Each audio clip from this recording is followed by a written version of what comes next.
Welcome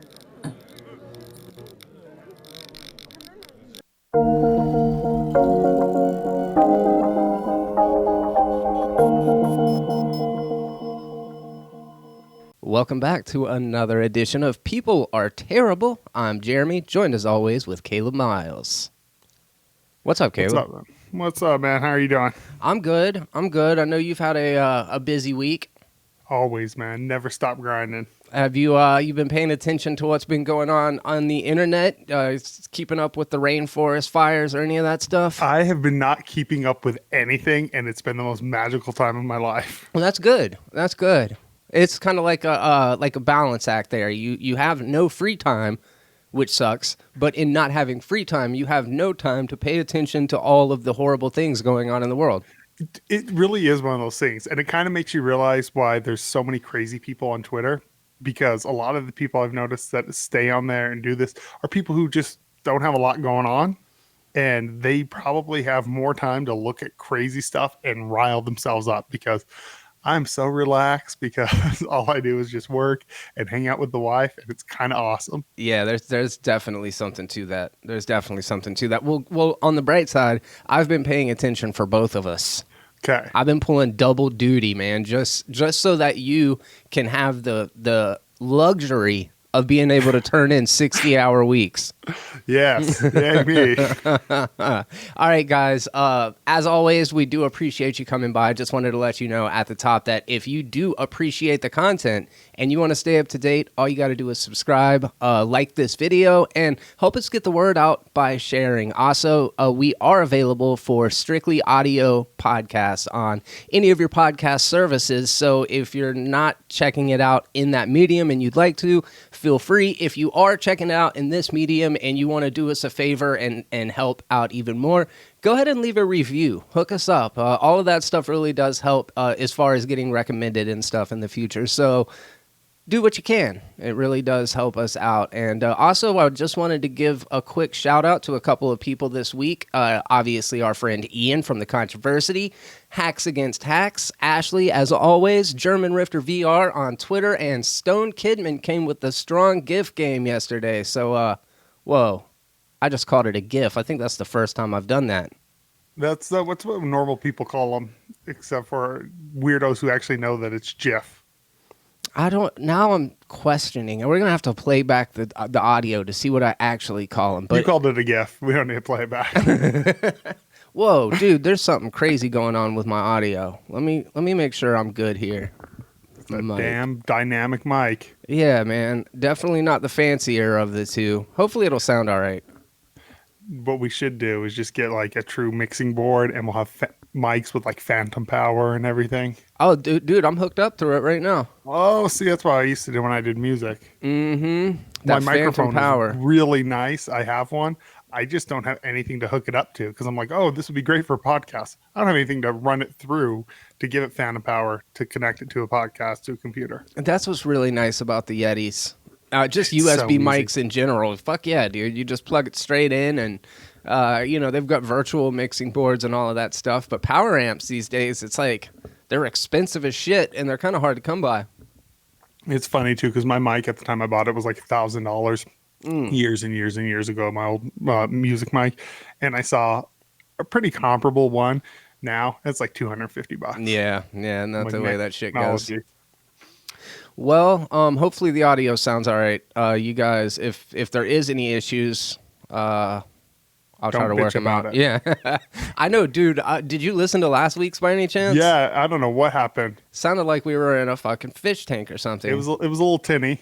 So, I uploaded that fucking episode like 3 times, and it didn't have audio the first time. It didn't have audio the second time. My conspiracy theory brain starts happening, and I'm like, man, YouTube's trying to fucking suppress our voice, dude. But then I ended up like, let's be real, without audio is probably the best way to listen to our podcast. That's fair. That's actually a pretty good point. I think actually our like ratio was better when there was no audio on it. It's weird. They're like, these people look happy. They're laughing and smiling. It's probably good. Oh, shit. So, yeah, we had a little bit of an audio issue with that last one. Hopefully I'm getting it worked out. That's why I'm kind of trying some new things. And, yeah. technical stuff. The reason you come here is to hear about my struggles with editing. Yeah, but on this week's of audio talk. Yeah. All right. So as always, we are going to kick this off with some weird news headlines that we can't even apparently call that anymore, but we're going to kick it off with the worldwide weird.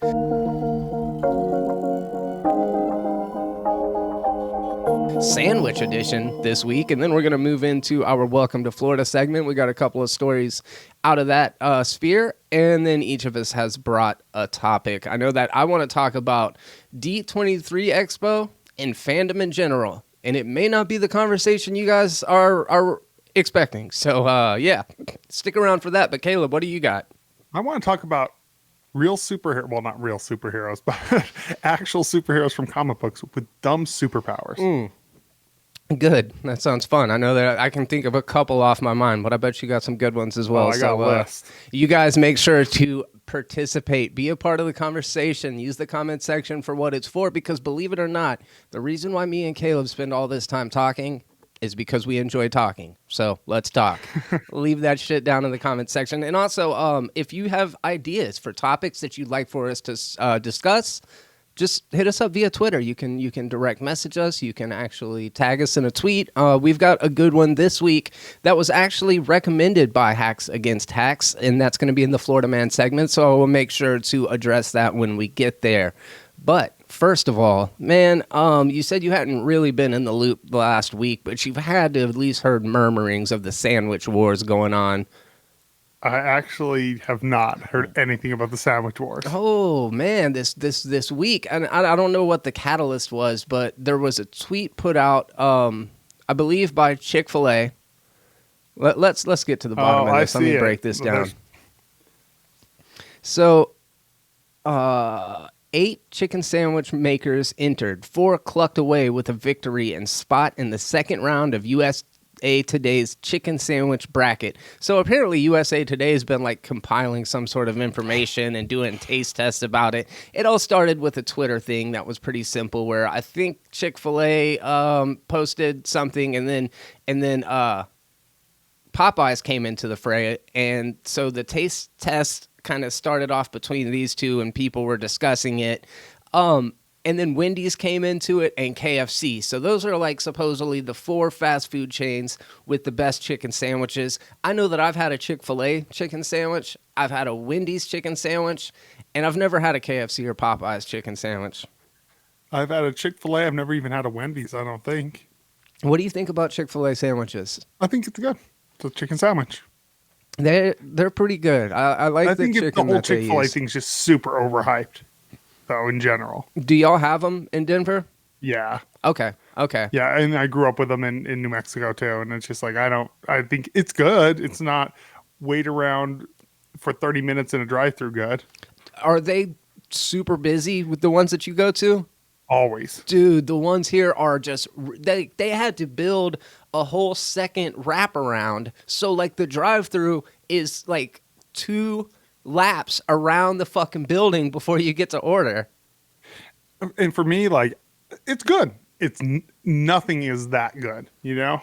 You know, to wait that long. For a company that, has had their fair share of controversy about their specific feelings towards groups of people, they've got the best fucking customer service of 100%, any fast food restaurant I've ever been to. I was just having this conversation just literally last night on a drive home from, we were at a party, me and my wife, and I said, how you really get what you like pay for. And I don't know if they pay better or what it is or the corporate culture, but a McDonald's employee versus a Chick-fil-A employee. Chick-fil-A employees a billion times better. And a lot of times they're like a 16-year-old kid and the McDonald's person's in their 40s. And you're like, the kid is more professional. Yeah, for sure. So according to this poll on USA Today Money from August 24th, they had their bracket put up, and 82% of people chose Chick-fil-A over KFC. That's really not a big revelation to me. That sounds about right. I actually have had a KFC sandwich. It's all right. What kind of, do they use a sesame bun? I don't remember, but they use chicken tenders is what it is. So I think That's the only one I've had. It's like just chicken tenders on a bun, so it's kind of weird. And then Chick-fil-A, I believe, uses peanut oil instead of vegetable oil, which automatically is going to bump up the quality just a little bit. Is that a thing? Does that make stuff better? I think so. I'm a firm believer that you've got, you start with vegetable oil. It's the basic B of cooking oil. It's also the most common. And then you step up to canola. And then above that is peanut oil. And then obviously the creme de la creme, olive oil at the very top of the What thing. about avocado oil? Where does that place on this Whoa, oil? you're blowing my fucking mind, bro. I didn't know that was a thing. Yeah, I'm thinking that's probably top tier. Is it green? I don't know. I've never had it, but it sounds fancy as shit. It does. It sounds very fancy. I mean, the thing is, you can't deep fry shit in olive oil because it's not a high heat oil. Once you get it up to that temperature, that would be ideal for frying shit. Your whole kitchen is like smoked out already. So yeah, you can't deep fry with olive oil. You wouldn't want to though. That's like that seems antithetical. But I'm learning stuff. I did not know you cannot deep fry with olive oil. Let me double check that. Let's.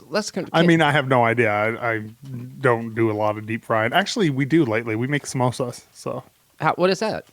like like the Indian food, like that's wrapped and it's mixed with curry and potato, and my wife makes them with meat and peas and stuff. They're really good. Okay, I was mistaken. You actually can do it, but it's not exactly recommended. And this article says it doesn't make the food healthier. Well, yeah, no shit. You can't deep fry something into being healthier, apparently. Let's dip something in oil and fat and be shocked it doesn't get healthier. Yeah. Oh, man. So Popeyes versus Wendy's. Popeyes wins everything. Popeyes is, I've never had their sandwich, but just Popeyes in general is amazing. Oh, yeah, dude. You put Popeyes up against KFC and it's Popeyes, hands down, all yes, day. 10 out of 10 times. Yeah, dude, 100%. And Wendy's, I don't even know what they were thinking, like even entering into the fray here. Like, get the fuck out of here, Wendy's. Get out of here. Nobody fucking likes you. With your greasy square patties. No one wants that shit. You're fucking 4 for 4. It's the grossest, cheapest shit. I think, yeah, everyone I know loves Wendy's. It's disgusting. Burgers are greasy anyway, but they're just like greasy. Like the bun will just be solid grease. Like wet. Yeah, for sure. And those chicken tenders, dude, that they should be just like, they shouldn't be able to call those things chicken. I've never had them. Are they disgusting? They're so gross, dude. They're like super spongy. They're that like McDonald's chicken nuggets. Clearly, they're not chicken nuggets, but they're doing their own thing. They're like, you get a McNugget, you know what it is. Wendy's, man, it tastes like somebody chewed up like a McDonald's chicken nugget, spit it out, pressed it up, battered that shit, and fried it, and that's what your Wendy's chicken tender is. Yeah, I've never had them, and I don't plan on having it anytime soon. That didn't encourage you to want to go out? No, that wasn't the greatest selling point. I don't think you should take up their advertising campaign for it. Let's see. Better chicken sandwich between Popeyes and Wendy's. Of course, Popeyes walks away with 69-31. Chick-fil-A is just killing it over all of the competitors with the chicken sandwiches. And, I mean, you could get a bun, pickle, and a piece of chicken. That's basically all it is. And, I mean, like, they are all right. But like you said, it's like, I don't understand what the fuss is about it. Did you ever have McDonald's when they had their Southern style chicken sandwich? Very similar, and I actually enjoyed it. Yeah, I liked it. It was good. It was like, hey, let's do that Chick-fil-A sandwich. Would not make you wait an hour for it. So I'm like, yeah, that's close enough. Yeah, and I'm talking a lot of shit on Wendy's right now, but it's because I have to eat it like way more than I would like to admit. If I'm being honest, I probably eat Wendy's 2 to 3 times a week. So why do you have to? I just picture someone like holding you down and you're tied to a chair and you're crying and they're like stuffing Wendy's in your mouth. Yes, correct. Okay. Yeah, that's exactly what it is. Your vision served you. No, it's like it's a block away, and from where I work, you know what I mean. So when I'm on lunch break, there's a McDonald's within walking distance. There's a Wendy's within walking distance. There's a Arby's within walking distance. But the 4 for 4 is just like so affordable that I've gone over there and been like, hey, let me just get a junior bacon cheeseburger and a Coke Zero. Okay, it's going to be $4.16. Or I get the 4 for $4, which is your soft drink, your disgusting chicken nuggets, your French fries, and your burger. I'll eat the burger, I'll have a couple of French fries, 1 or 2 of those chicken nuggets, and it's like the same amount of money. Or I can go over to McDonald's and spend $7 on some other food that's equally horrible for you. I have to, in that scenario, I still gotta go McDonald's, man. My favorite thing to do for lunch at McDonald's is the Southwestern grilled chicken salad. It's excellent. What I used to like, so back home in New Mexico, you can get green chili, because you can get green chili on everything. Every restaurant has green chili. And so green chili double cheeseburgers were $1 and awesome. That sounds pretty good. Wait, what? So it's a sauce, or is it literally cut up peppers? Just chopped green chilies, like chopped smoked green chilies. That sounds good. It's delicious. You said in New Mexico they'll pretty much do it on anything? Yeah, Subway carries green chili. So my favorite breakfast from a fast food restaurant is I'll go to Whataburger and I'll get the taquito and I'll get bacon, egg, and cheese, add hash brown sticks, grilled onions, and grilled jalapenos. And I'll roll that shit all up, and it is so good. So good. Yeah, fast food breakfast, I don't know. That's a hard one. There's not a lot of good. I just go to Starbucks. I'm such a basic white bitch. Yeah, dude, there's nothing good at Whataburger on their entire menu other than that taquito, and I enjoy those things pretty good. Whether it's 6 o'clock in the morning or 2 o'clock in the morning. Did they get a answer between Popeyes versus Chick-fil-A? Did they say who won that? Yeah, Chick-fil-A is coming out on top every time, man. Son of a bitch. Yeah, I am a big Popeyes fan, though, as well. I gotta go Popeyes on this one. I've never even had their chicken sandwich, and I know it's better. Their gravy for their mashed potatoes has got cut up chilies in it. Oh, see? That shit's good. Dude, just everything. Everything at Popeyes is good. Like, yo, let me get a 32-ounce gravy. Fucking stick me a straw in there. Yeah. Oh shit! All right, well that's what's going on in Worldwide Weird Sandwich Edition, with the exception of the calls to boycott Jimmy John's that have recently resurfaced over elephant photo with Sandwich Chain's founder. So Jimmy John's just had it for the first time last week. Was kind of impressed with it. I thought it was pretty good. You ever had it before? So I like Jimmy John's. The problem is every sandwich at Jimmy John's tastes identical. No matter which sandwich you get on the menu. I've only had one, so you tasted every sandwich. What do you order when you go there? I mean, I get something different every time, and every time it tastes identical. I got like the Italian, and I'm a big Italian sub fan. Okay, so that's what they all taste like. You get a roast beef, it tastes like the Italian.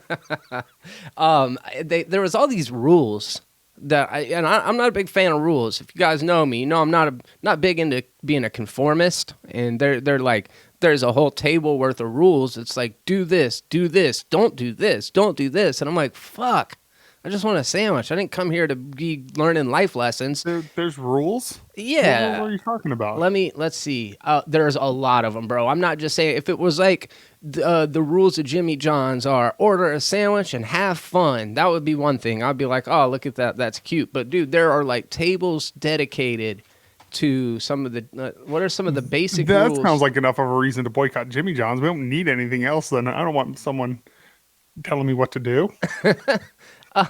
No, correct. Okay, here's BuzzFeed has written up some stuff about have you missed the awesome inspirational stuff hidden amongst the flair on the walls at Jimmy John's? This will help you out. And then there's nothing there. Okay, here we go. Oh, what the fuck? All right, let me try that again. Reinvest in your profits? Is that what it is? No, that sounds like franchise stuff. This is like Jimmy John rules on tables. I thought they were telling customers to reinvest. I was like, okay, this is weird. Yeah, it's weird that the thing that I'm looking at is some of the basic rules of Jimmy John's franchises, but anyways, it'll be like, here we go. No, you're right. No, you're right. Reinvest your profits.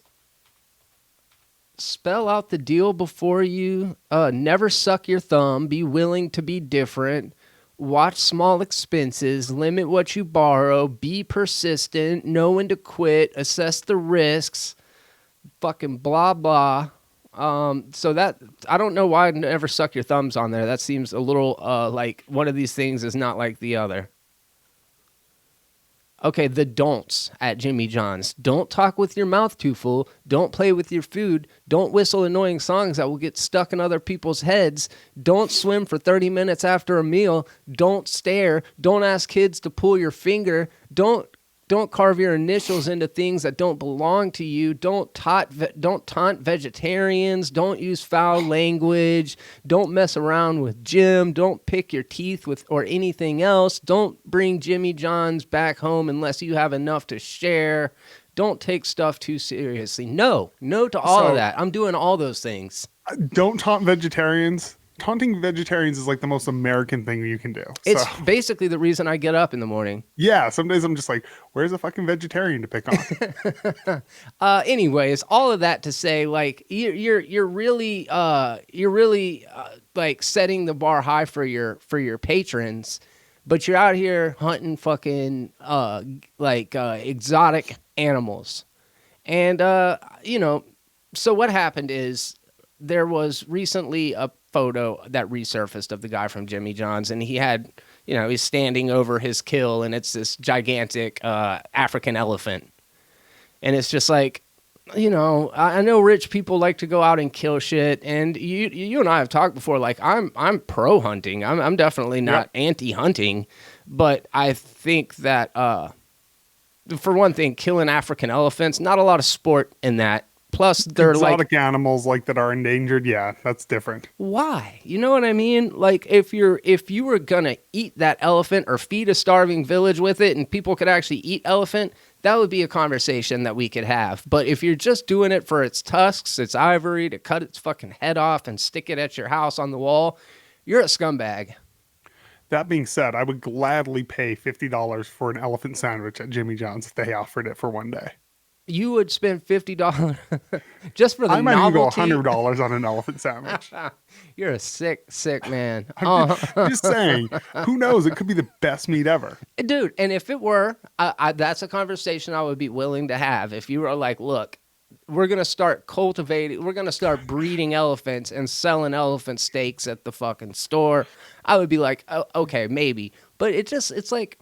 They're like, we're getting rid of the buns, we're just chopping up the tusk, the trunk, and stuffing the meat inside of it. That's their new sub. It's like a sausage. Dude, it bothers me to no end. Like, how much more of a rich white person can you fucking be to go to exotic lands to fucking shoot stuff, to like stand over it for pictures, you know? It's gross, if I'm being honest. I know I'm talking shit, but it's gross to kill. I have no problem with hunting. I have no problem with eating animals, but these are like endangered, a lot of them, and it's not like they're just doing it to take a picture. To me, killing something for the purpose of a picture is gross. Yeah, man. And I don't care. And this is someone who gladly eats animals. If you said, "Hey, here's a chicken, I want you to cut its head off so we can cook it," I wouldn't even hesitate. I wouldn't even flinch. But I would not be like, hey, even like a chicken, I wouldn't be like, hey, let me cut this chicken's head off just so you can take a picture of me holding a dead chicken and just leave it there. Yeah, it sucks to me, man. There was this big national park down in Africa that he went to, and apparently he murdered the last black rhino in that entire national forest, or that entire national park. Extra douchey. That's just shitty, being a shitty human being. And it really is. And, I don't know that boycotting Jimmy John's is going to prevent him from going out and doing that. Maybe it will. That dude's so loaded, he doesn't care if you go there ever again. And, it's just crazy, man. There's a picture of him standing over several of the different exotic animals that he's killed. And, I don't feel like either of us need to reiterate it much more. I think we're both kind of on the same page. Like, if you're a big game hunter, if you're a sportsman, if you're an outdoorsman, if you want to go out and hunt, you use what you kill. That's the only rule, is if you kill it, you fucking eat it, and that's all. And if you're doing it for any other reason, it's just kind of douchey. And then, again, especially like an elephant ain't getting away. It ain't fucking going nowhere. You could literally shoot the fucking thing from a mile away. Just get an RPG. That would make a bad picture. People are like, what was that? What was that? Don't worry about it. It's dead now. All right, So so I think on the rules though, if as the CEO or whatever he is, the founder, whoever it is, he should put on the bottom, don't allow pictures of you over a dead animal to surface. That yeah, should be just randomly in that list. there's one picture, and it's debated whether or not it's him, but somebody had caught a big, gigantic shark, and they're butt ass naked, like cuddling the shark, like laying on top of this dead shark, completely naked, like smiling at the camera. It looks a lot like him. I've heard both sides of it. That's way more offensive to me than the elephant was. Man, That's I weird. don't know. It is weird. It is weird. It's all weird. I just don't get it, man. I don't either. How privileged can afford people? Like, you're just bored at that point. Fucking go do something. Go do something constructive with your money. Go to a theme park. Just ride a roller coaster if you need a rush. Yeah, dude. Yes, 100%.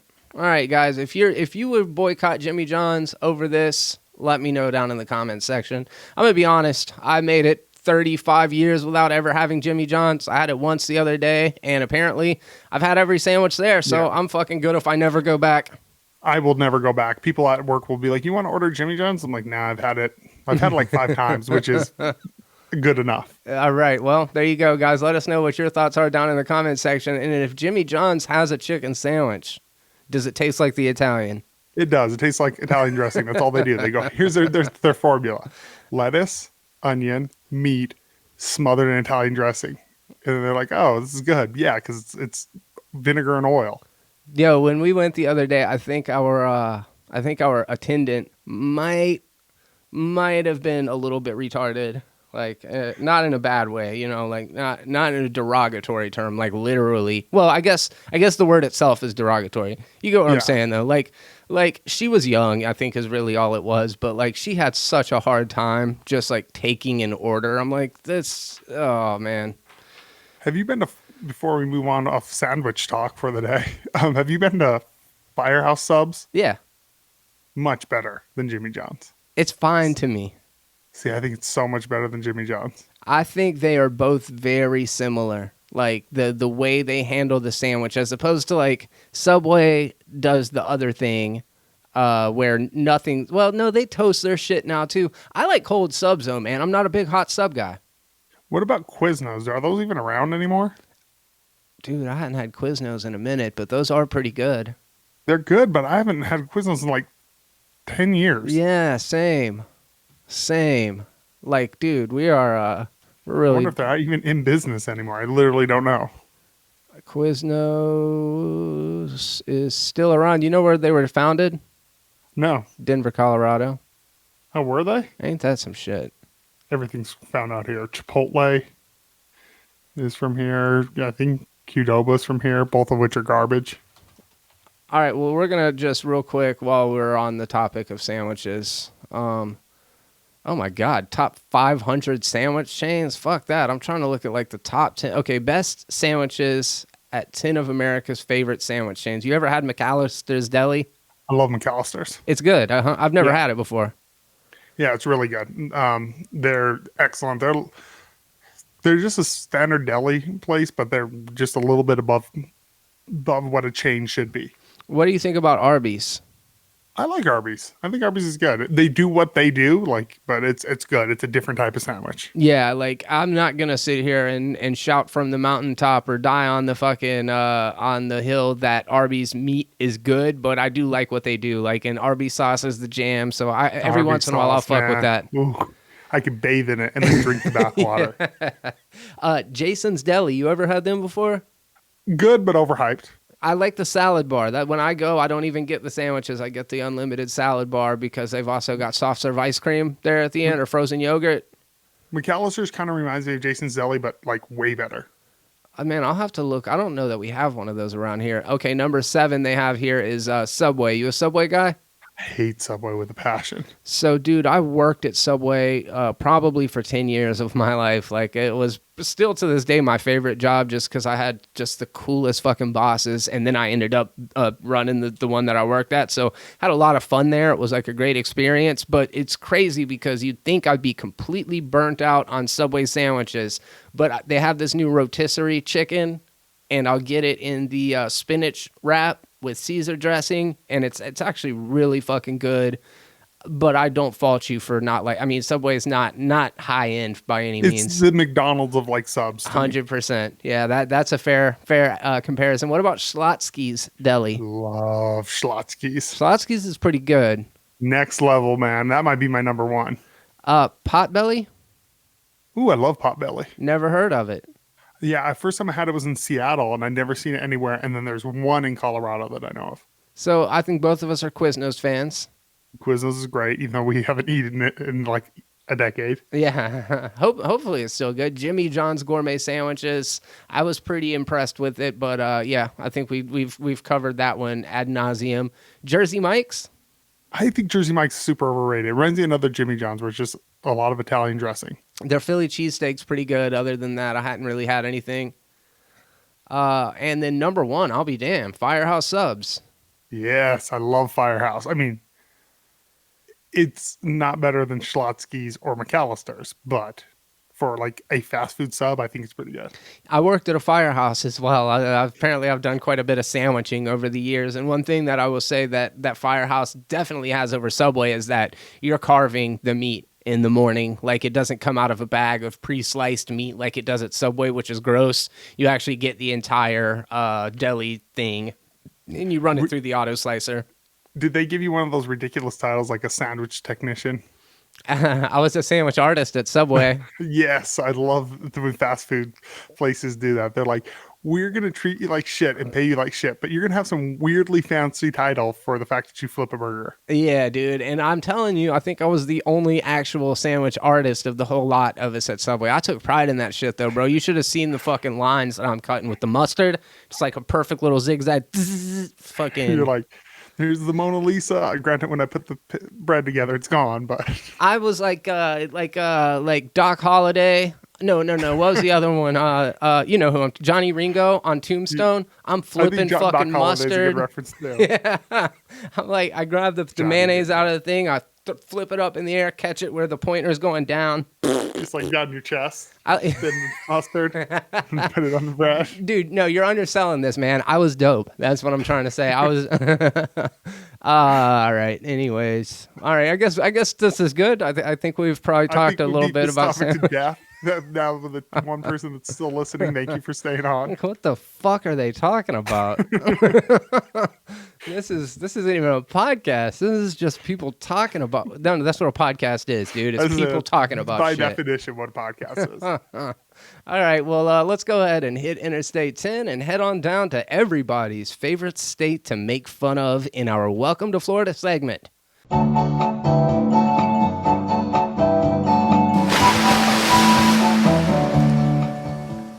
Man got arrested after botched castration surgery in Florida.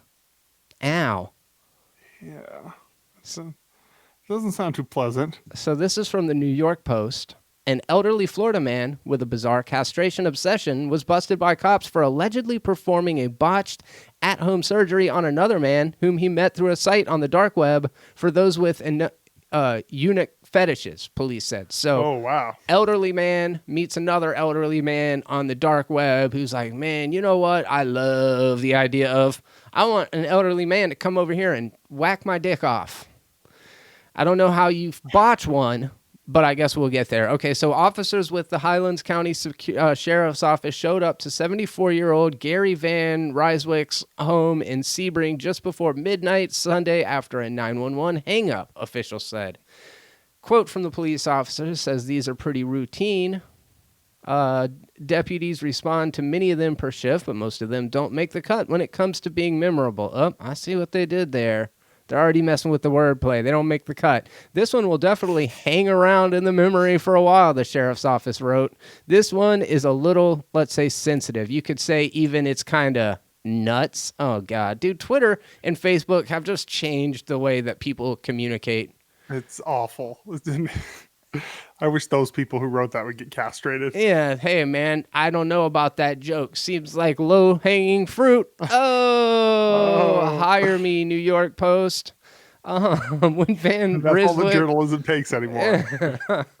How good is your pun game? he answered the door and he told deputy that he just performed a castration on a man, and to say the least, he dropped the ball on this one, the sheriff's office quipped. The heavily bleeding victim was found on the bed with a towel over his groin. Nearby, there was a pink container which held 2 body parts that had recently been much closer to the victim. The cut man was rushed to the hospital and later flown to Regional Medical Center, where he was listed in stable condition. According to the authorities, his home was set up like a surgical center with medical equipment and painkillers, and a camera was also set up to record the procedure. Oh, man. So I'm still trying to figure out why they called it a botched one. It sounds like it all went through. It sounds like he went in there to have his dick removed and no dick. It sounds like a success to me. Correct. Yeah. I don't even know why you can arrest somebody for that, but hey, that's what we'll talk about here. That's the question. Okay, so he was charged with practicing medicine without a license, resulting in bodily injury, which is a second-degree felony. His bond was set at $250,000. What do you think about this situation? 2 consenting adults. One of them agrees to get his dick cut off. The other agrees to do it. Is there a crime committed? They're just the practicing medicine without a license, you know? Like, here's the thing is, and this doesn't sound horrible, but if he really wants to get his dick cut off in 2019, he can just lie and say he's transgendered and go to the proper doctors and do it that way. But it sounds like it was, this is me being a little presumptuous. It sounds like it was a sexual thing. Like the act of getting his dick cut off turned him on? I think so. Like they called it a eunuch fetish. I think so. But that's like that's the kind of turn on you get one time. Like after that, you've like blown the proverbial load for the rest of your life. Yeah, I don't get that, man. So I think it's weird enough for if the doctor was the one who got the fetish, that's weird enough for cutting it off. That's terrifying. The guy who gets turned on by having his dick cut off is next level crazy. Yeah, this whole thing is crazy. I just don't know. Like, I don't know if anybody should intervene. Like they did what they set out to do. They had a goal and they set out and they accomplished it. And I think that's something that should be celebrated. I'm saying this guy, if that's what they want to do, it's 2 consenting adults, I guess.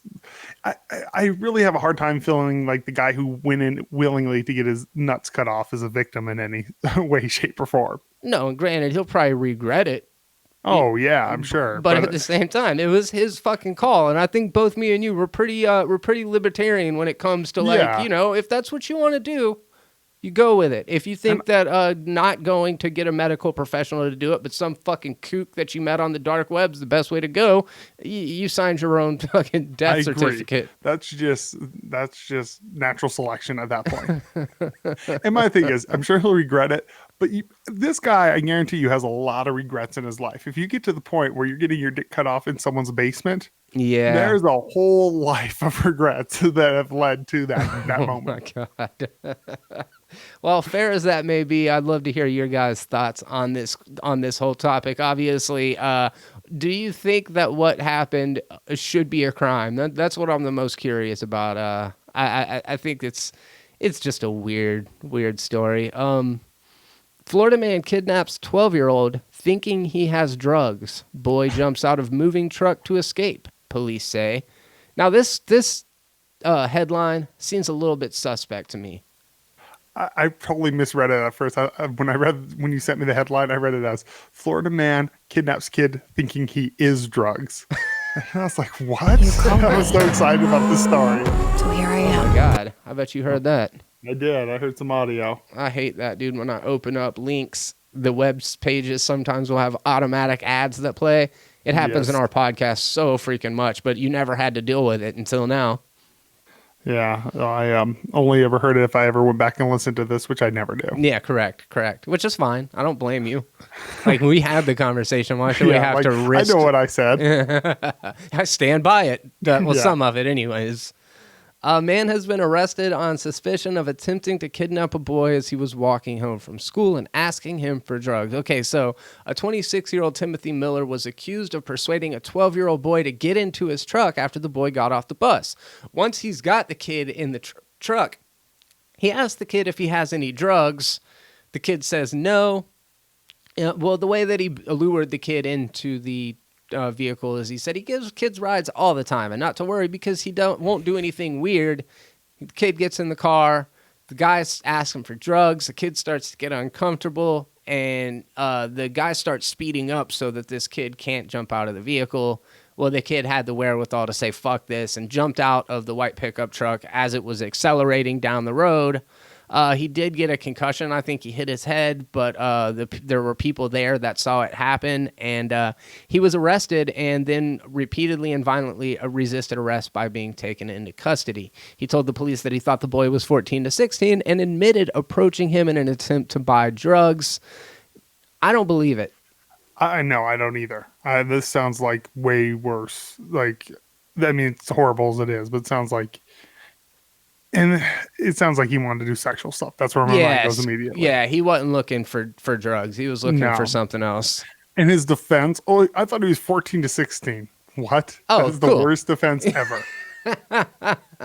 Oh shit, he was 12. I thought he was 13. Yeah. You're like, what? Dude, that's not a defense. No, it's that's terrifying though. It really is. It's like I mean, a 26-year-old, that is a man, obviously, but it's also like a relatively young man.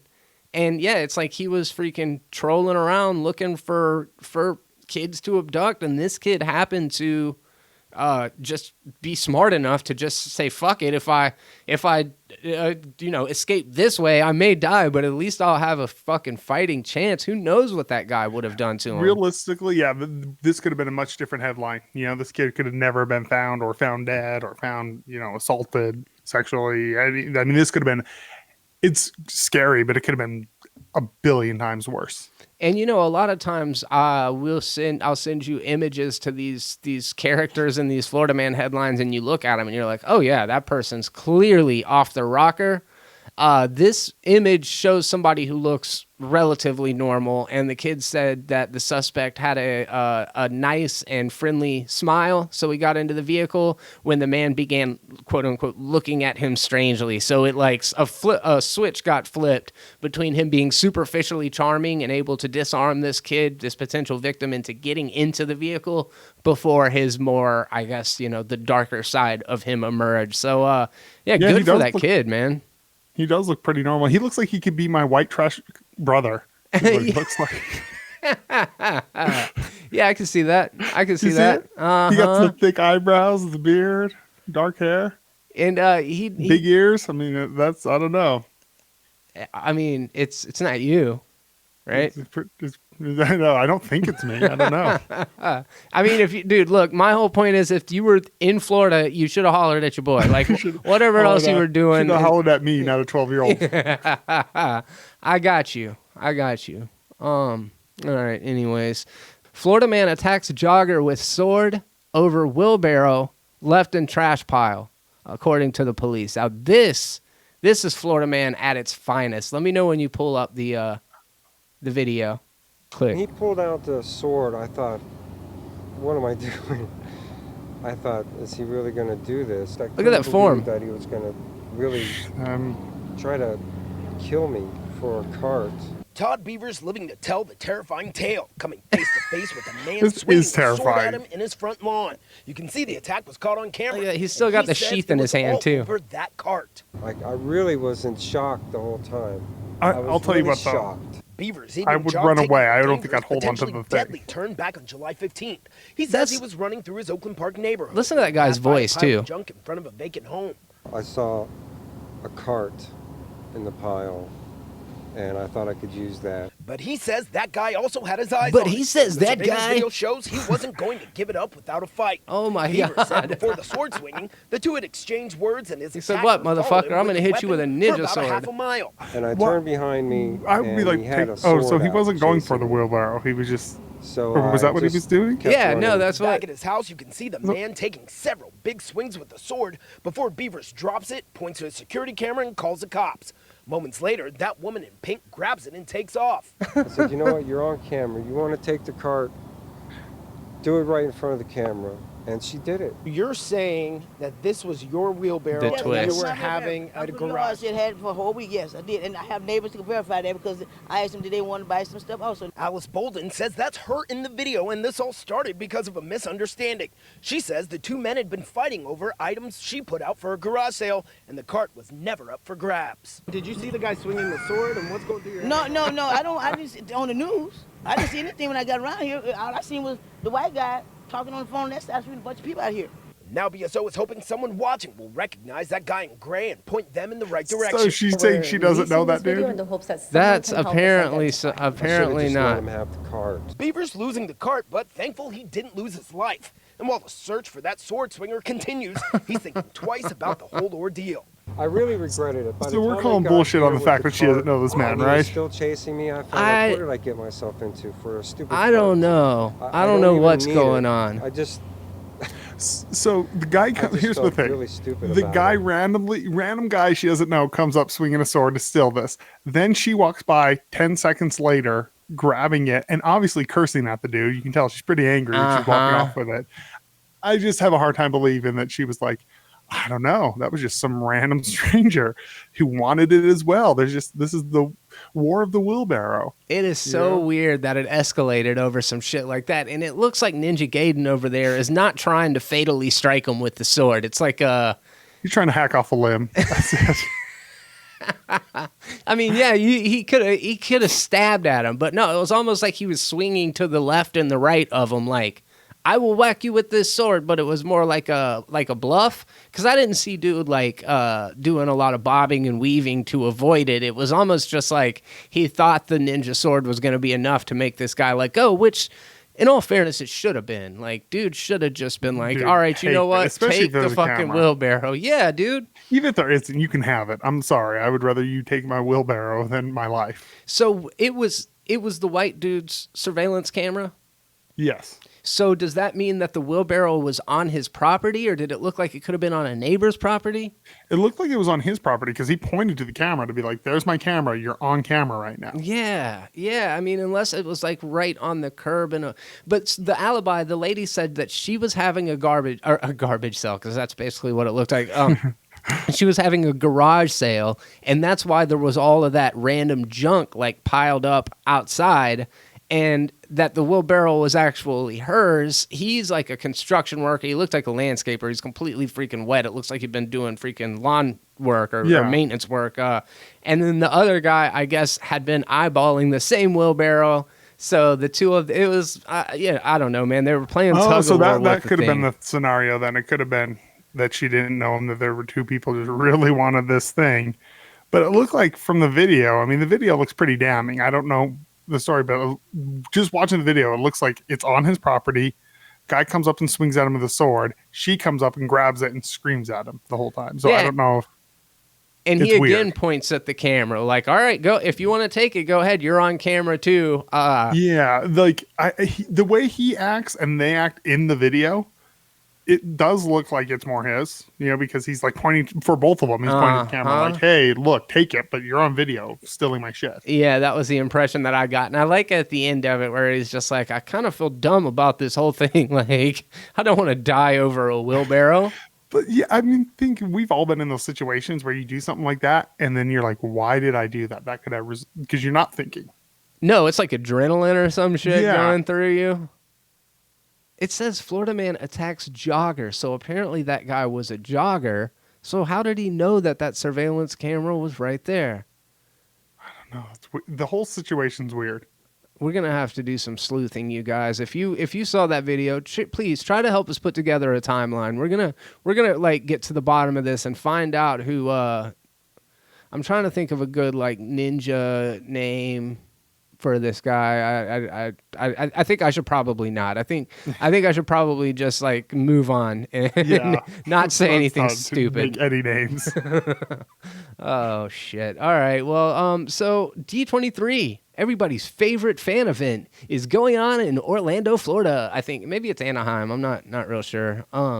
And you guys aren't going to believe this.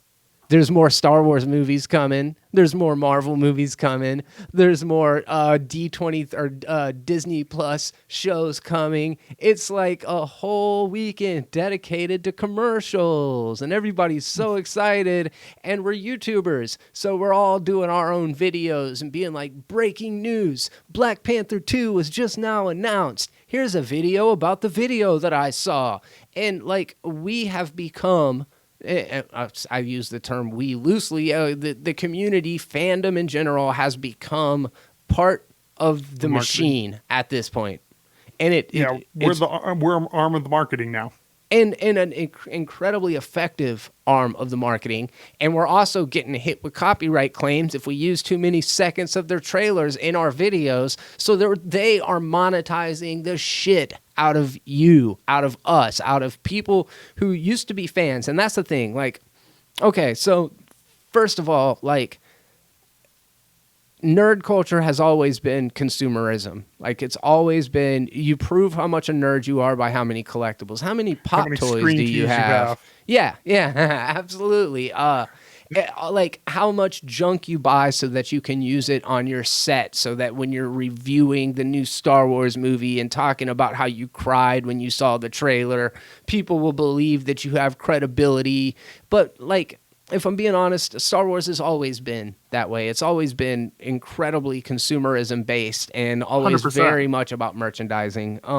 Star Trek, I feel like there was something a little more earnest about that. Like, it wasn't made so cynically, I don't believe, where Disney sees the value in Star Wars, and not just because of the film franchises, but because of the merchandising.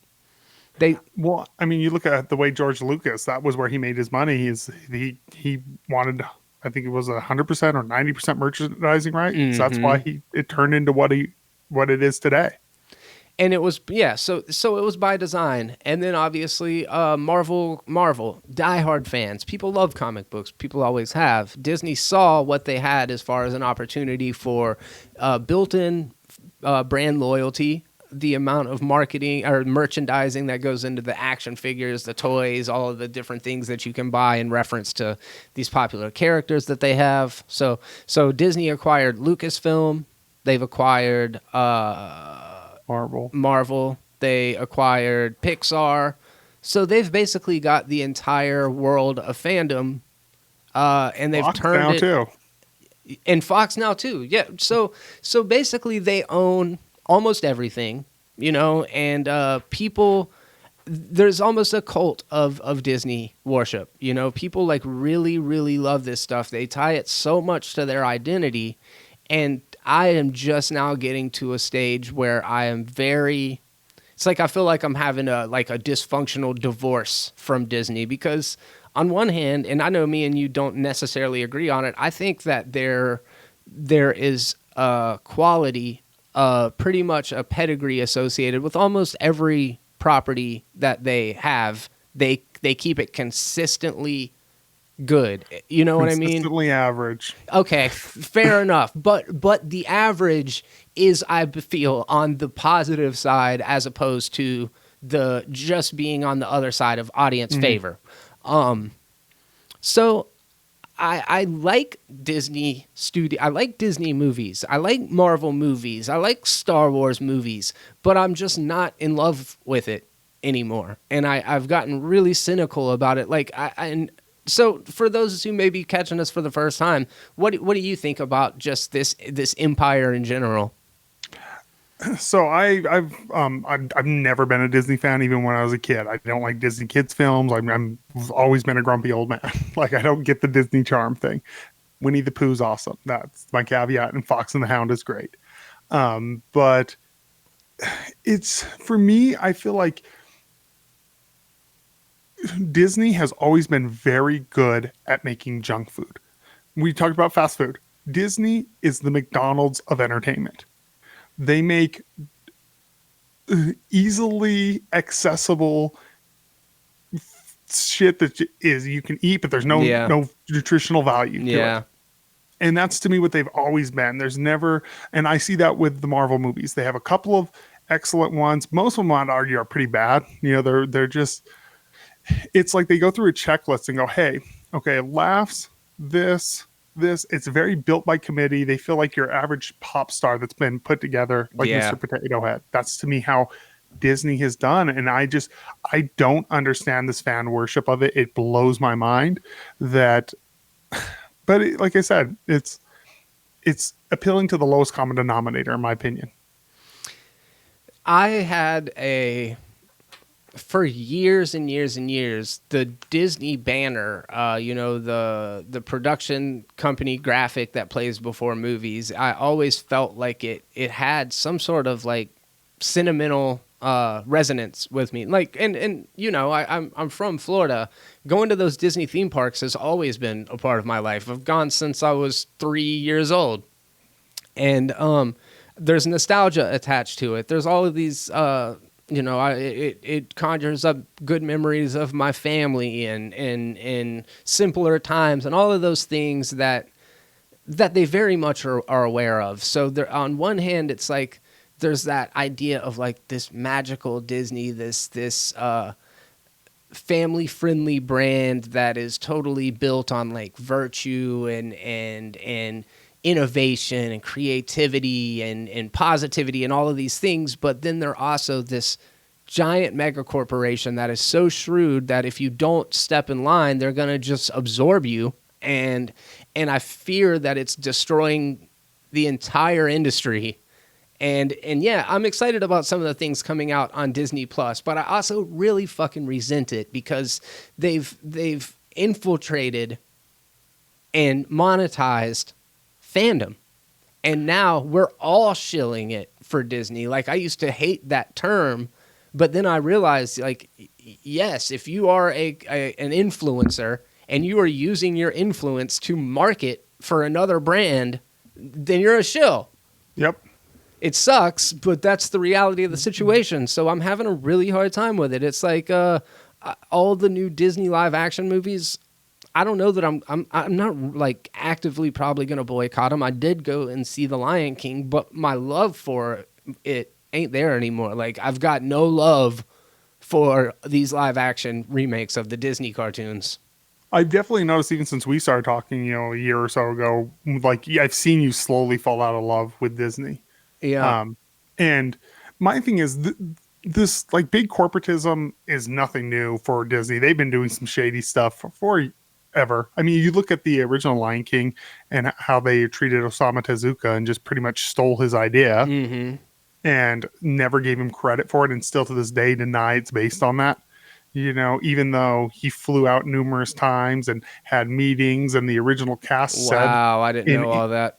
Yeah, so what happened was he flew out, had meetings.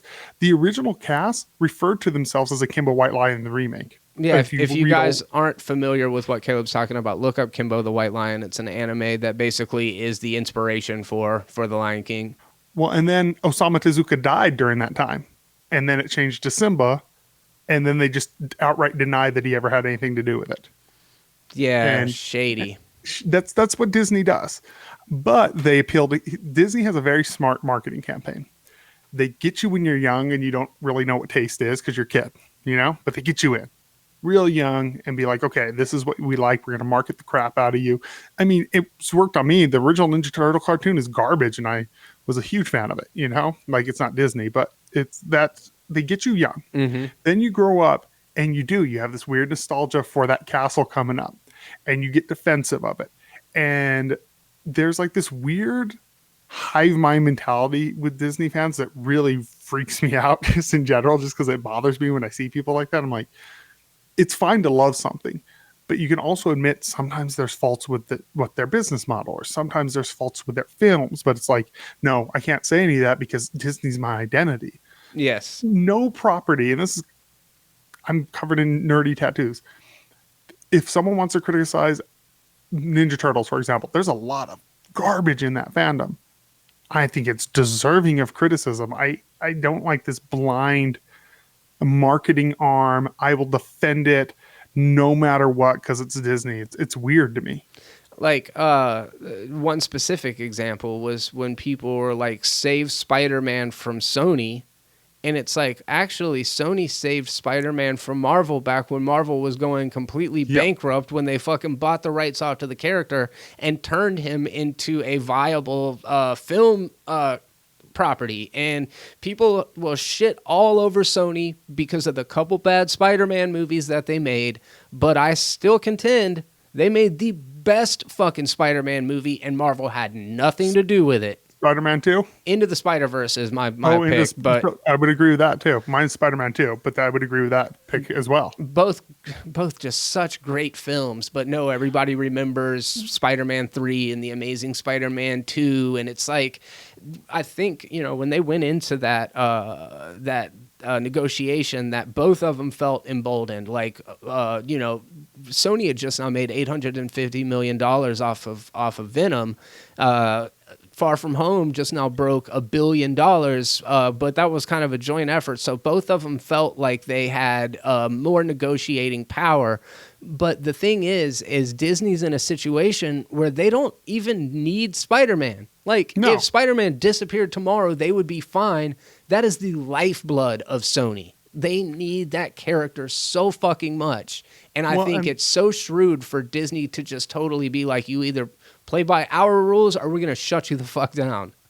They're like, so first of all, yeah, I agree with what you said, that people don't realize superhero movies would not be what they are today without those original Spider-Man trilogy. Yeah. That made superheroes viable again.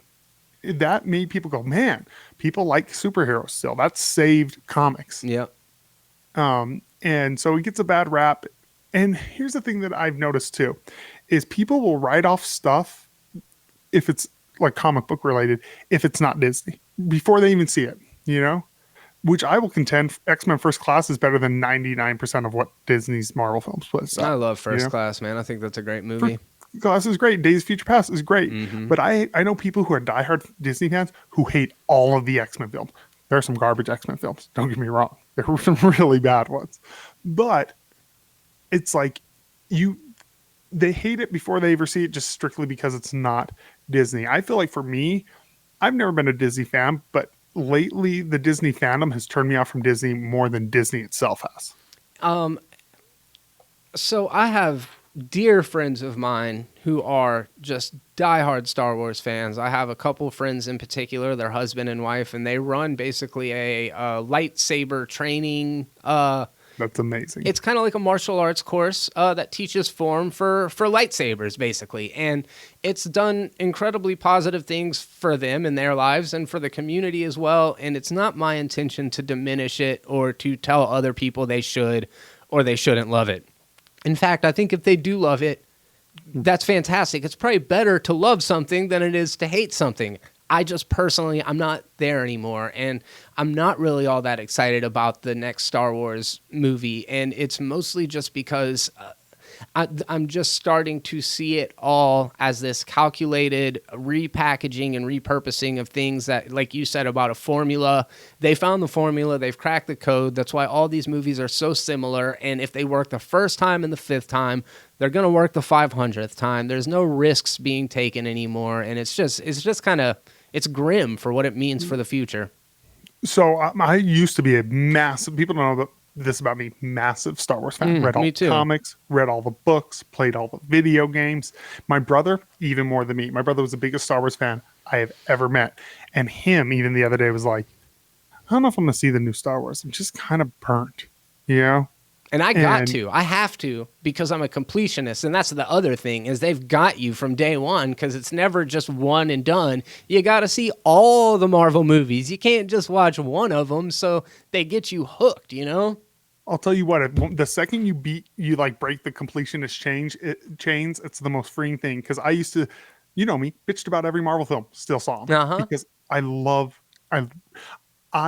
read more comics than anyone I know. I read comics every single week. Probably, realistically, I probably read a comic 5 days a week. You know, like I read comics constantly. And so I felt like I had to go because I had these loyalty to the characters, you know? Yep. And I would go and be like, well, I saw the last one. And then I'd go and I'd hate it. And I'd still go to the next one. And then I'd hate it. Yeah.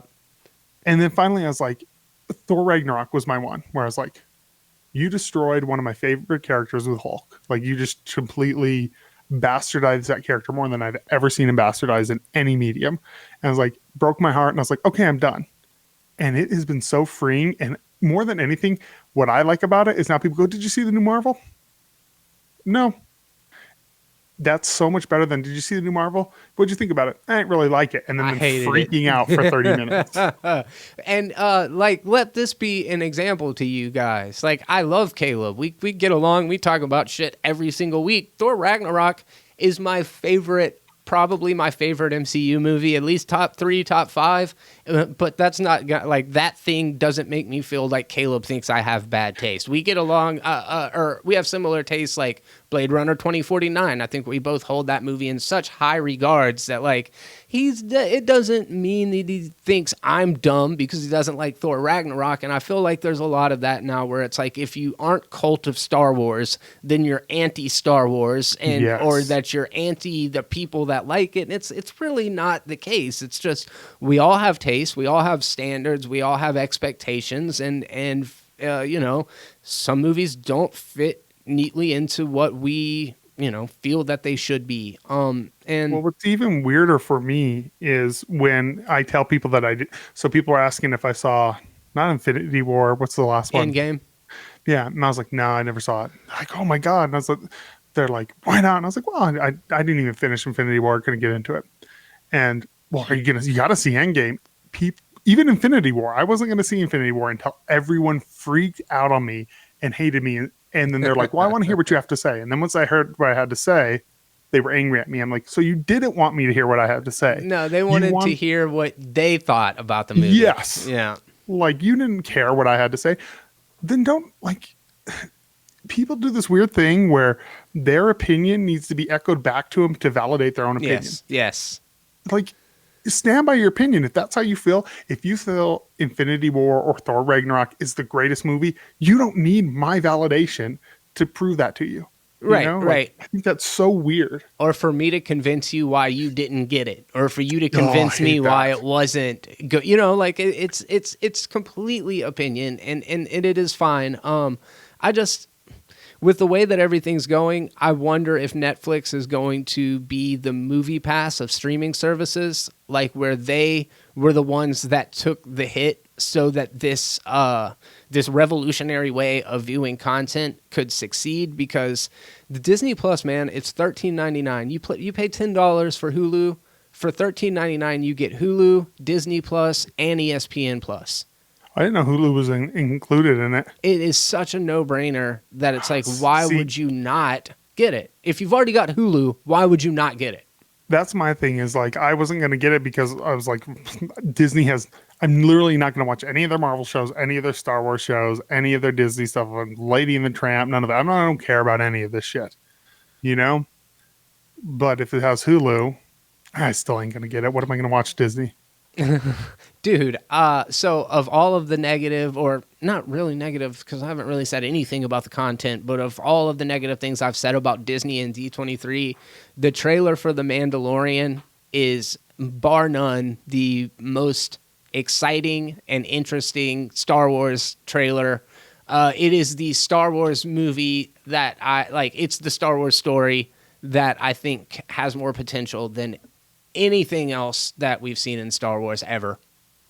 So is it a Boba Fett show, or is it just another Mandalorian? It's another Mandalorian. It might as well be Boba Fett. IG-88 is actually featured heavily in it, which is badass because we know him from the games, but we've never really seen him do much in the movies.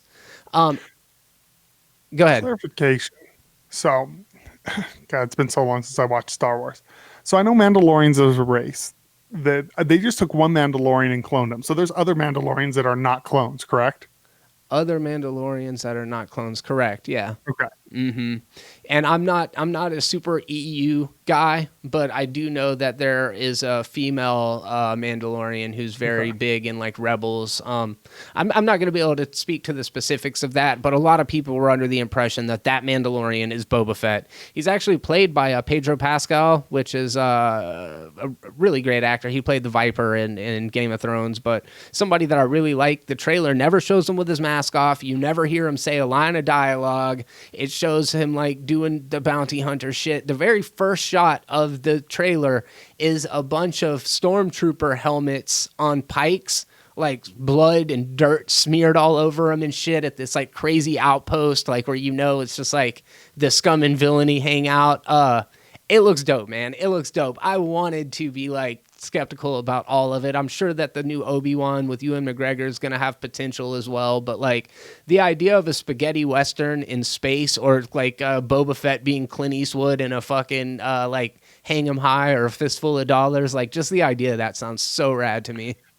And to me, I agree, because that's everything I've ever wanted. As a huge, all of us, I think of our age group, are huge Boba Fett Mandalorian fans, but for me, I'll be real, I've been burned so many times by Disney. I can't tell you how many movies I've gone into super excited and felt like my heart was ripped out of my chest. Completely especially fair. being a diehard Marvel fan, like who reads comics constantly. So I don't know what Disney could do personally for me to get me excited about their streaming service. Maybe they're including Hulu is the only thing. Like, might as well. Do you watch sports? Just MMA regularly, like every week. Okay, yeah, I'm not a big sports guy, so there's not a lot of appeal there for me. But yeah, just the fact that it is, it's just such a small additional fucking. So it does have sports. What sports does it have? ESPN Plus is the. Ooh, okay, yep, I'm sold. Yeah, so it's because they play MMA all the time. I can imagine. And I'm already playing for Hulu. Another interesting thing that Disney is doing is, instead of releasing an entire series at one time, they are doing it week to week, which I think is super smart for two reasons. Because it will allow people the opportunity to discuss what show they watched last week or the last episode, which really allows for a more involved and engaging experience as opposed to just binging through it.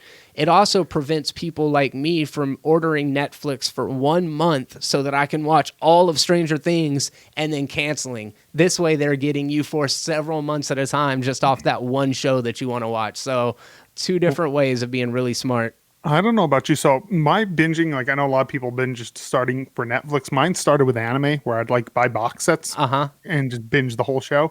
As I'm getting older, I don't like binging as much. I agree. Like I don't have the time. Like I want to watch a 30-minute episode.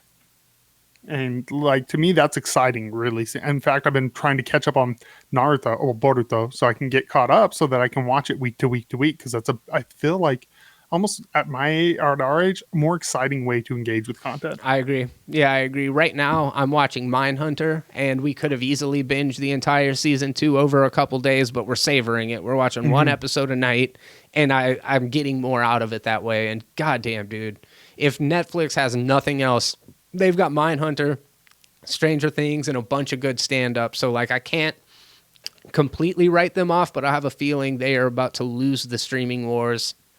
I know. It's just going to be another casualty of the Disney fucking galactic empire. Yeah, because I'll be real. I watch Hulu way more than I watch Netflix. Yeah. Yeah. Way more. Dude, Netflix is trash. They've got 5 million things to watch and 5 good things. You know what I use it for? And this is stupid. And the anime isn't even that good, except for their new one. Cannon Busters, highly recommend. Love it. Love it. Love it.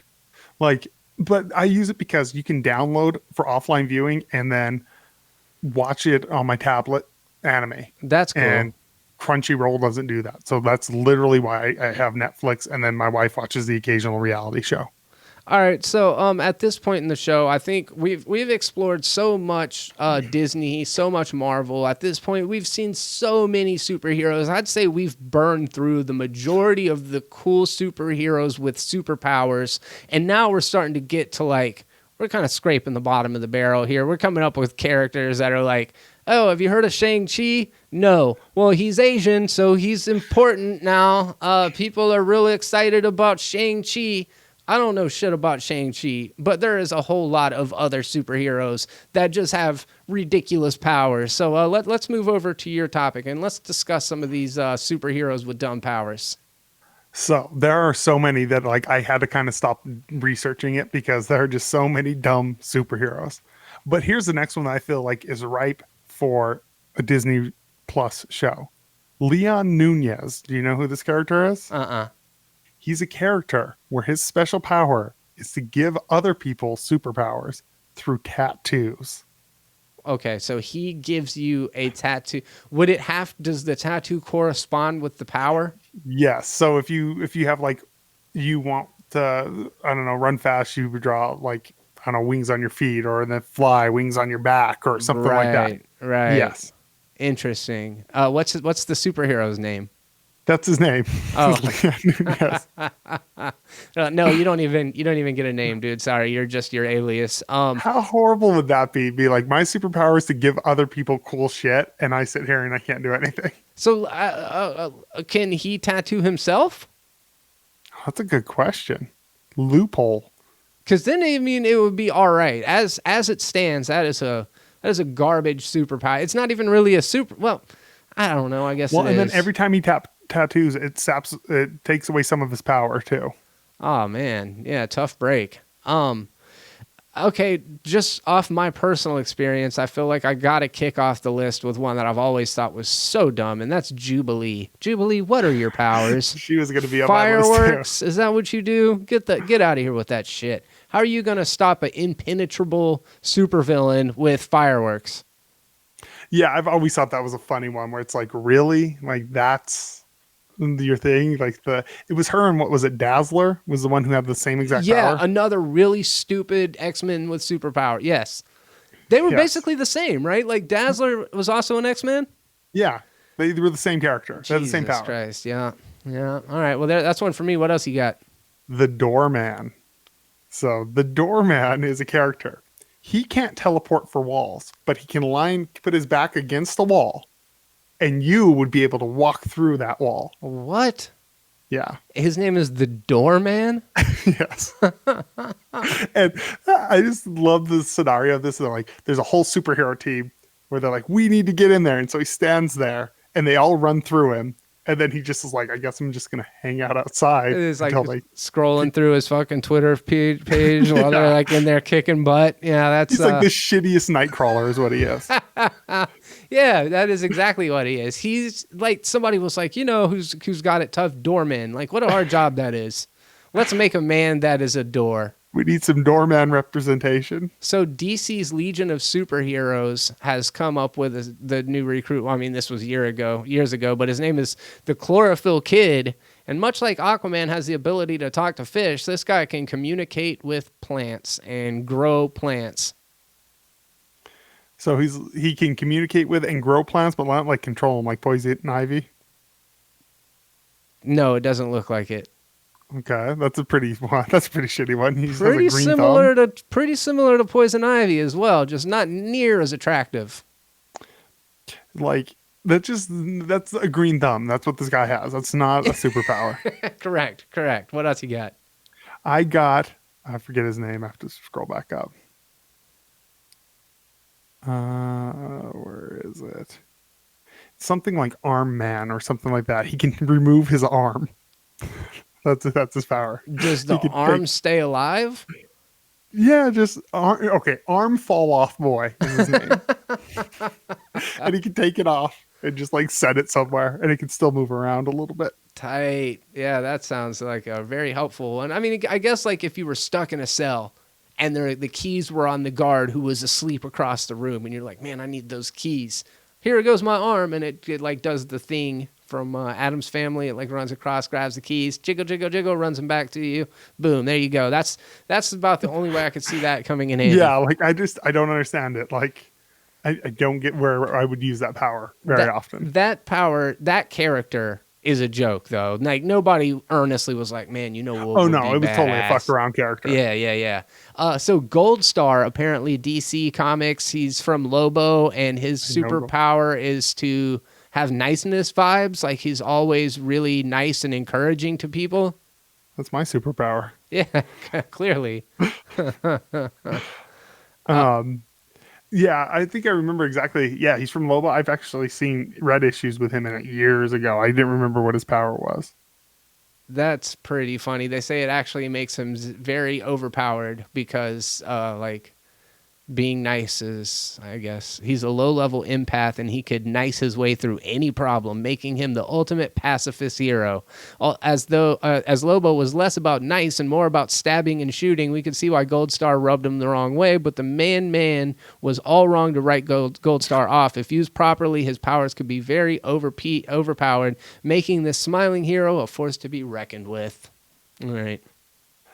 Have you ever heard of this amazing? Now, it's not a superpower, but he is a super villain from Batman. And since Batman doesn't have any superpowers, I think it counts. Have you heard of Kite Man? Kite Man? No, I have not. So he's literally a man with a kite on his back, and he can run and jump off buildings and glide. He's a paraglider. Yeah, correct. Yes. He is nothing, basically. Yeah. He has the abilities of anybody. What about Condiment King? Isn't that a thing?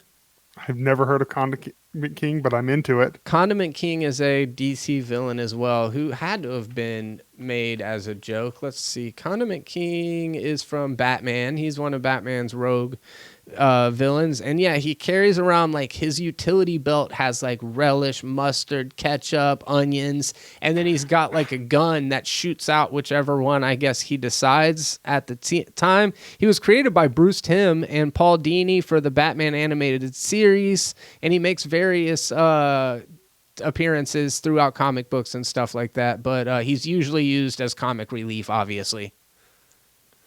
I'm trying to think of some other ones. You know who is a popular one that I actually think has the dumbest power? I guess it's kind of cool, is Green Lantern, but the fact that his weakness is yellow is the dumbest thing I've ever heard. Wait, his weakness is the color yellow? Yeah. Like his kryptonite is yellow? Is yellow. What happens? I don't know, but I know that's what it is. I've never read any Green Lantern. But. I mean, that would be really hard to make it through life avoiding the color yellow. Yeah. He gets caught at in between a red and a green at a light and just freaks out. Just fucking melts down. Huh. That's interesting. Never really was aware of that. Yeah, Dazzler is definitely on this list. I'm trying to think of other ones. I'm actually pulling up a list. Let's see who Gunfire is. This one's on an actual list. Gunfire. The story spread. Okay. Every time you touch a friend's hand, you blow up. Exploding when touching hands. Oh, that's a pretty bad one. Dan the Dynamite and TNT possess Dyna Rings, which, due to the chemical imbalances of our heroes, would cause the pair to explode when the rings were pressed. Well, that seems pretty easily avoidable. This one guy, Gunfire, so the picture's funnier than his actual power. He can turn anything he touches into a gun, and the picture of the cover is him with a gun and then a wrench in the other hand shooting it like a gun. Dude, did you know that Shatterstar has the hidden ability to be able to rearrange his organs? No, that sounds terrifying and useless, but maybe cool. That's real weird. There's a Spider-Man villain. I know that let me find his name. I read about him earlier. If you're about to get stabbed in the brain, you can conveniently move your brain to your leg. What? I read X-Force. I don't remember that shit do not at remember all. him. Huh. Dude, that role of Shatterstar in Deadpool 2 was so goddamn funny. I don't even remember Shatterstar. Who played Shatterstar? Daniel Day Kim, I think. He was like from, I think it was the guy from Lost. I could be completely wrong. But that whole X-Force scene in Deadpool 2, I think is so funny. And I know some people that were truly upset about it because they were X-Force fans. And I'm like, dude, I got X-Force 1 through 60 fucking like OG original print and everything. Like, I love X-Force, but I also love a good joke. I was totally fine with all that. I don't like the Deadpool movies, but I could understand, like, I was not an X-Force fan, but I could understand, if you're like die hard about them and want a serious one to get that, be like, oh, this sucks. Damn, they just killed every single one of those characters. So Spot is a Spider-Man villain. So Spot can put interdimensional holes on his body and come out. So essentially, they show a picture of Spider-Man punching him in the chest, and then Spider-Man's own hand coming out of his face to punch Spider-Man back in the face. Kind of cool superpower. Kind of cool, but it's kind of dumb as shit. It's like creatively, it's like, what? Like you guys have completely run out of ideas. Some people would probably say Domino's luck power was pretty dumb, talking about Deadpool 2. That was, I thought, the best part of Deadpool 2 is like the way to film luck. Uh-huh. You know? Yeah, man. I thought was like really interesting. Yeah, I think they made it work in a really interesting way where at face value, yeah, what's your superpower? Luck. What? Matter eater lad's ability to eat anything. That's it. He can eat anything. There's a picture of him eating a chain link fence. How about Forget Me Not? Have you ever heard of Forget Me Not? No. So he's a character that people can forget that they've seen him, which I guess is kind of cool. He can make them forget about him. Oh, yeah, that's I know a lot of people who are very uninteresting who are Forget Me Nots. correct. Yeah. That's like there's, I guess they might possess that superpower. Do you remember this is an old school deep cut. It was like in like 3 issues. The Wall, the Spider-Man villain. No. He's literally a brick wall with no arms, no features, nothing, and legs coming out the bottom. What? And that's his power. Weird. Superman has always had like just every power you could possibly think of, but one time during the Silver Age, he was able to shoot small Supermans from his hands. That's amazing. I want that power. I want to shoot small Caleb's and have them clean my house. Dude, you could wreck shit with a bunch of little Supermans flying around. Dude, hell yeah. He's just one of those characters that everything is so... He wasn't able to fly at first. Then they added that in because he could only jump really high, which makes sense because of the gravity difference. Like, he kind of made sense at the beginning, and then they're like, fuck it. He's not powerful enough. Yeah. We're going to make him shoot lasers out of his eyes, breathe frost, fucking indestructible, superhuman strength. The guy's got it all. I do want to see in a live action movie, though, him shoot small Supermans out of his hand and just watch fandom freak out. And then people put it up as like, hey, that's canon. Yeah. Dude, have you watched The Boys yet? No, I've read the comic. Okay. I'm curious to hear what you think about The Boys if you ever do get around to checking it out. Are you at Prime? You got Prime? I don't anymore. Okay. If I'm being honest, the comic, it was super hyped up. I haven't found it that great. It was kind of just, it's that thing that like Watchmen already did. And yeah. Mark Miller already did with a lot of his comic book stuff. It's like, let's put superheroes in the real world. And sometimes they're dicks because not all people are good people. And it was like, yeah, this is cool, but it feels that well's been tapped so much, like even in Hollywood with like Hancock, and you know what I mean? Yes, I do. It's kind of I don't think it's going to be a revelation to you because you're right. There are even Kick-Ass kind of explored it in similar ways. But what I really like about The Boys in particular is the Vought Corporation angle about how they're basically monetizing superheroes and trading them around like sports teams. And there is definitely a stand-in for Kevin Feige / Kathleen Kennedy in the television show, that just give it an extra level of fucking satire that if you're a little salty about Disney and Lucasfilm right now, you might like it a little bit more. Yeah. Well, that's like, did you ever read the Civil War comics by chance? Oh yeah, I'm familiar. Like, I'm talking all the tie-ins and everything. So do you know what started Civil War was a reality show, like in the comics? Yeah, it was that like young event. They weren't called the Young Avengers, but they were a young team of superheroes that were on a reality show, and they ended up blowing up like 200 fucking kids or something like that, right? That comic is really good. The one that led up to that before they killed them all. Mm-hmm. And before that guy got raped later in prison, they cut that part out of the movie. Yeah, for some reason. Yeah, I don't know why Disney didn't want to have anal rape in their blockbuster. Ultimates got dark there for a minute, man. Ultimates is the original Ultimates, the Mark Millar very first one with Grey Hulk, is one of my favorite comic runs of all time. Yeah, it's really solid, and that's like when the art really started like resonating with me, was when all of those like kind of like, it was the next generation after the stuff that I collected, that I was just like, man, they're doing some really interesting shit.